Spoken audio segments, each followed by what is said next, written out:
Station కళ సాకారం అయింది. కొండపల్లి స్టేషన్ కళ సాకారం కావాల్సింది. ఎందుకంటే ఇప్పుడు బ్రిటిషర్స్ కాలం నుంచి ఉన్న ఈ రకమైనటువంటి మౌలిక వసతులు కానీ ప్లాట్ఫారాలు విస్తరణ కానీ ఏం జరగలేదు.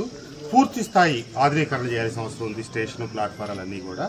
అట్లాగే కోవిడ్ టైంలో ఇక్కడ స్థానికంగా తిరిగే ప్యాసింజర్ రైళ్ల రాకపోకల్లో కొంచెం అంతరాయం కలిగింది. వ్యవసాయ కూలీలు రాకపోకలకు ఇబ్బంది ఉంది. ఎంపీ గారి దృష్టిలో పెట్టాం. అది కూడా రేపు డిఆర్ఎం గారి దగ్గర ఈ సమస్యలన్నిటి పట్ల మీటింగ్ ఉంది. అట్లాగే కొండపల్లి ఎస్టీ కాలనీలో రైల్వే అండర్ పాస్ కింద నేరో ఇది ఉన్నందువల్ల అక్కడ ప్రతి చిన్న వర్షానికి కూడా ఎస్టీ కాలనీ అంత మునిగిపోయి ఇబ్బంది పడతా ఉన్నాం. రేపు ఆ అంశం కూడా డిఆర్ఎం గారి మీటింగ్లో దృష్టిలో పెట్టబోతా ఉన్నాం. అలాగే ఇక్కడ ఏలప్రోలు దగ్గర, ఈ గుంటుపల్లి దగ్గర, కొండపల్లి ఏలప్రోలుకు వచ్చేది 3 రైల్వే ఫ్లైఓవర్స్ కూడా శాంక్షన్ అయి ఉన్నాయి. ఈ 2 టెండర్ల దిశలో ఉన్నాయి. అదేమో చిన్న చిన్న రెవెన్యూ వాళ్ళకి సంబంధించిన అంశాలు పెండింగ్ ఉన్నాయి. ఇవి కూడా పూర్తి చేసి త్వరలో ఎంపీ గారి సహకారంతో ఆ 3 ఆర్ఓబీలు అట్లాగే కొండపల్లి రైల్వే స్టేషన్ సాకారం చేయాలని చెప్పి ఎంపీ గారిని గట్టిగా డిమాండ్ చేస్తూ ఉన్నాం. త్వరలో ముఖ్యమంత్రి గారిని కొండపల్లి రైల్వే స్టేషన్కి సంబంధించి ముఖ్యమంత్రి గారి దగ్గర తీసుకెళ్తా ఉన్నారు.